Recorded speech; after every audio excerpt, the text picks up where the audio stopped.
चलिए चलते हैं आज अपन ऋण पत्र में एग्जाम्पल नंबर 19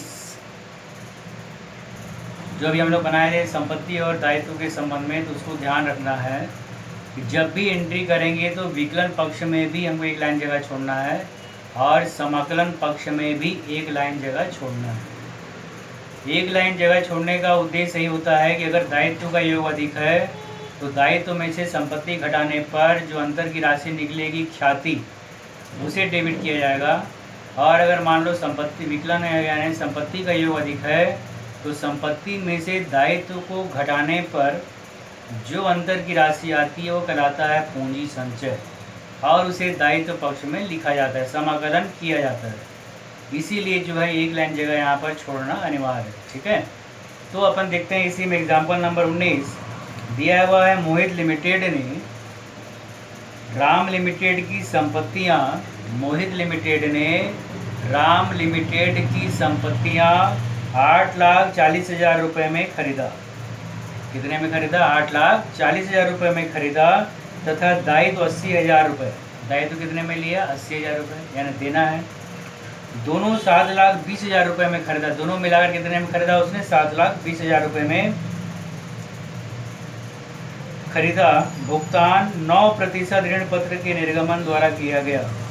भुगतान जो है ऋण पत्रों के द्वारा किया गया और 100 रुपये वाले थे और जिन पर 20% प्रीमियम ली गई थी। प्रीमियम कितना परसेंट है यहाँ पर? 20%। आगे परसेंट में प्रविष्टि कीजिए। तो ध्यान रखना है यहाँ पर 9% ऋण पत्र के द्वारा निर्गमन किया गया और प्रीमियम की दर है यहाँ पर 20%। कितना है प्रीमियम? 20%। 100 रुपये वाले ऋण पत्र है लेकिन ऋण पत्रों की संख्या नहीं दिया हुआ है। जब ऋण पत्रों की संख्या नहीं दिया रहेगा तो हमको वहाँ पर सबसे पहले जब एंट्री करेंगे, एंट्री करने के बाद भुगतान करते समय ऋण पत्रों की संख्या निकालना अनिवार्य है। अगर हम ऋण पत्रों की संख्या निकालेंगे तभी भुगतान होगा, अन्यथा भुगतान नहीं होगा। तो निकालने का नियम बताया था कि जब भी प्रीमियम रहेगा तो जो भी संपत्ति का मूल्य है बटे 100 धन दर यानी प्रीमियम, और अगर बट्टे पर रहेगा तो संपत्ति का मूल्य बटे 100 माइनस बट्टा, जो भी रहेगा उसको माइनस कर देंगे। और जब उसको डिवाइड करेंगे अपन तो वहाँ पर हमको ऋण पत्रों की संख्या निकल जाएगी। 100 रुपये वाला बोला है तो 100 रुपये से हम इसको इंटू कर देंगे और हमारा जो कुल ऋण पत्रों की संख्या निकल जाएगी जिसका हमको वहाँ पर भुगतान करना है। ठीक, तो देखिए यहाँ पर संपत्ति खरीदा। कितने की संपत्ति खरीदा बोलता है यहाँ पर? तो 8,40,000 रुपये का संपत्ति खरीदा। संपत्ति विकलन, विविध संपत्ति विकलन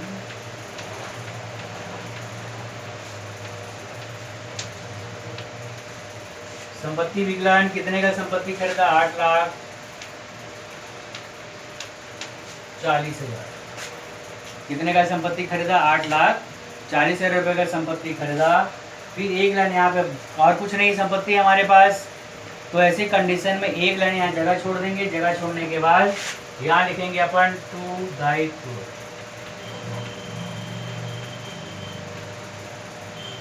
कितने का दायित्व लिया? तो बोला यहाँ पर दायित्व लिया है उसने 80,000 रुपये का दायित्व लिया। कितने का दायित्व लिया? 80,000 रुपये का दायित्व लिया। सब दायित्व में डाल देंगे अपन यहाँ पर।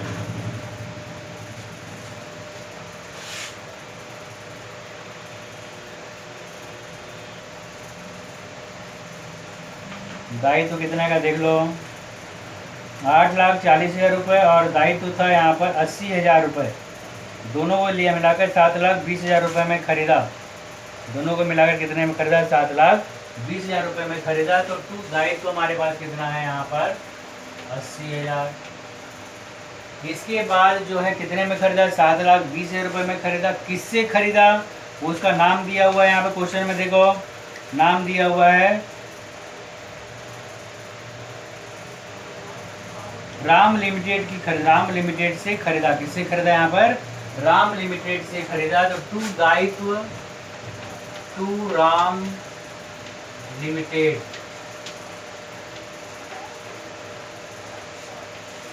और उसको देना कितना है हमको? 7,20,000।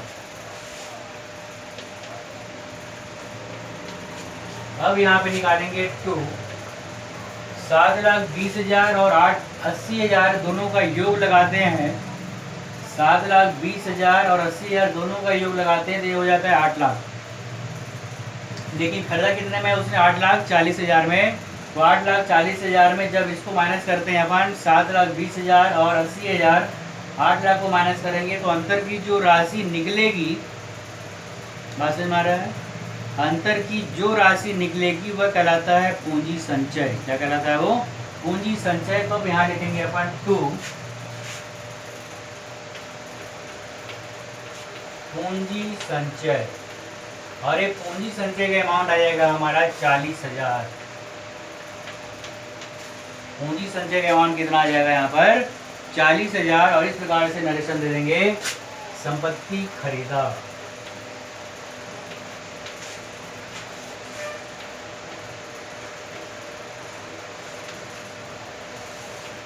ये पहला एंट्री हमारा यहाँ पर कंप्लीट हो जाता है। ठीक। अब इसके बाद जब भुगतान करेगा तो भुगतान करने के लिए फिर हमको प्रविष्टि करना है यहाँ पर।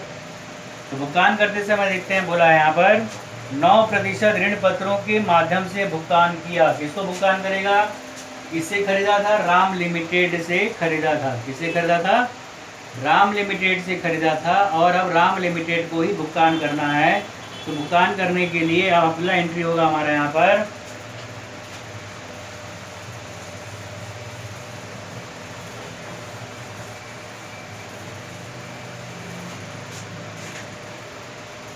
राम लिमिटेड विकलन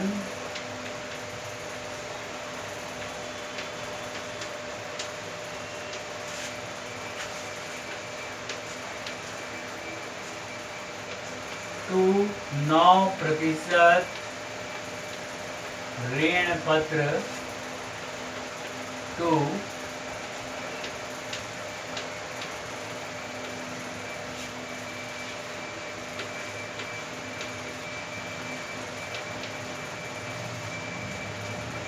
राम लिमिटेड विकलन टू ऋण पत्र टू प्रीमियम। पहले तो हमारा एंट्री क्लियर हो जाएगा, एंट्री कर लेंगे, उसके बाद अब उसको कैसे भुगतान करना है उस चीज़ को अपन निकालेंगे। तो राम लिमिटेड विकलन टू ऋण पत्र टू प्रीमियम एंट्री हो गया। राम लिमिटेड को देना है हमको, कितना देना है? 7,20,000 रुपये देना है, लिखा है क्वेश्चन में। तो राम लिमिटेड विकलन 7,20,000। अब यहाँ पर 100 रुपये वाले ऋण पत्रों के माध्यम से भुगतान किया गया ऐसा बोल रहा है, लेकिन कितने ऋण पत्र हैं उसके बारे में कोई भी जानकारी वहाँ पर नहीं है। तो सबसे पहले हमको ऋण पत्रों की संख्या निकालना है। तो संख्या निकालने के लिए कुल क्रय मूल्य 7,20,000 बटे 100 धन 20। क्या करना है? पहले अपन को कुल संख्या निकालने के लिए संपत्ति का मूल्य कितना था? टोटल 7,20,000 बटे 100। अब प्रीमियम दिया हुआ है यहाँ पर, इसलिए 7,20,000 बटे 100 धन 20 यानी प्रीमियम। अब इसको 7,20,000 को हल करेंगे आगे अपन। 7,20,000 बटे 120, 7,20,000 बटे 120। अब इसको डिवाइड करेंगे अपन यहाँ पर 0 से 0, 12 छक्के 72, 1 2 3। तो ऋण पत्रों की टोटल संख्या कितनी निकल गई यहाँ पर? 6,000। ऋण पत्रों की टोटल संख्या कितनी निकल गई? 6,000 रुपये। कैसे कि समझ में आ गया? संपत्ति का मूल्य बटे 100 धन प्रीमियम। प्रीमियम कितना परसेंट बोला है? 20%। तो 100 धन 20 के तो कितना हो गया ये? 120। फिर 7,20,000 बटे 120, जब इसको अपन काटेंगे तो काटने पर कितना निकल गया? ये 6,000 रुपये। कितना निकल गया? 6,000 रुपये। तो ये क्या है? 6,000 रुपये ऋण पत्रों की संख्या। कितने रुपए वाले ऋण पत्र हैं बोलता है? तो 100 रुपये वाले ऋण पत्र है। कितने रुपए वाले? 100 रुपये वाले। तो 6,000 ऋण पत्रों की संख्या गुणित 100। 6,000 ऋण पत्रों की संख्या गुणित 100। 6,000 गुणित 100 करेंगे तो ये हो जाएगा आपका 6 लाख। 6,000 गुणित 100 करेंगे तो ये संख्या कितनी निकल जाएगी? 6 लाख। अब यहाँ पर 20% प्रीमियम बोला है। तो 6 लाख का 20% निकालेंगे अपन यहाँ पर।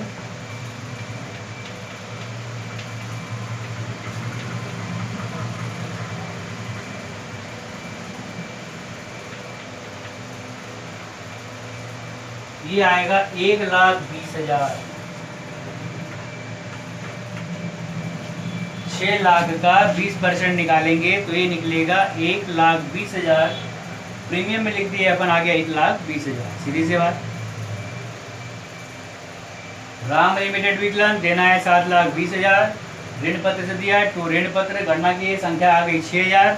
100 रुपये वाले हैं, 6,000 गुणित 100, भुगतान हो गया 6 लाख। 20% प्रीमियम ऋण पत्र का, तो टोटल ऋण पत्र आया 6 लाख। 6 लाख का निकाल दिए 20%, तो आ गया हमारा 1,20,000। नरेशन दे देंगे यहाँ पर।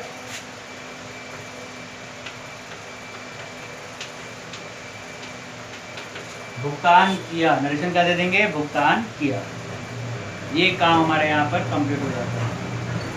आगे बात में, तो इस प्रकार से हमको ये हल करना है, ठीक है। ठीक उसी प्रकार से देख लो एक और।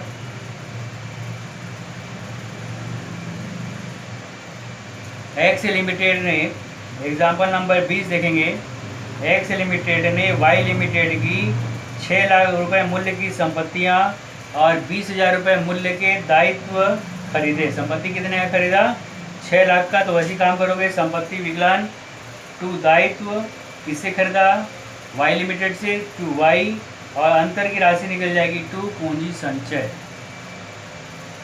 फिर जब भुगतान करेंगे तो वाई लिमिटेड विकलन, जब भुगतान कर दोगे तो क्या एंट्री हो जाएगा, वाई लिमिटेड विकलन टू ऋण पत्र टू प्रीमियम। जैसा काम अभी अपन किए थे यहाँ पर, ठीक वैसा ही काम वहाँ भी करना है, आपका ये तैयार हो जाएगा। समझ गए, इसमें कोई एक्स्ट्रा दिमाग लगाने की जरूरत नहीं है। तो क्वेश्चन को समझना है, दिखने में सब एक जैसा ही दिखेगा, लेकिन वहाँ पर कुछ ना कुछ फर्क रहता है।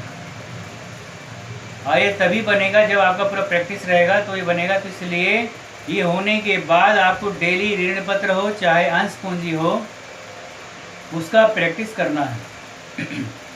अब यहाँ बट्टा मूल्य, सम मूल्य, प्रीमियम मूल्य सब बताया गया। उसके हिसाब से छोटे छोटे क्वेश्चन आएंगे इसमें, जो आगे मिलेगा उसको हल करना है। इसका एक नियम और बताने जा रहा हूँ ऋण पत्र पर ब्याज के संबंध में, उसको देखेंगे। ये यहाँ तक जो एक अंतिम नियम बच गया है उसे बताया जाएगा, लेकिन यहाँ तक जितना हो चुका है, इतने नियम का आपको अच्छे से तैयारी करना है। इसके बीच से ही पूरे क्वेश्चन आते हैं, इसलिए इसको जो है यहाँ पर लापरवाही बिल्कुल भी नहीं होनी चाहिए। डेली प्रैक्टिस होगा तभी ऋण पत्र बनेगा, चाहे अंश पूंजी बनेगा, क्वेश्चन समझ में आएगा तब। और रटने वाला काम और याद करने वाला काम यहाँ पर बिल्कुल भी नहीं होता। इस बात को बिल्कुल ध्यान में रखेंगे, ठीक है। तो यहाँ तक का जितना बताया गया है इसको पूरा कंप्लीट कर लेना है। इसके बाद एक नियम और है, उसको फिर अगले में बताता हूँ आप लोग को, ठीक है।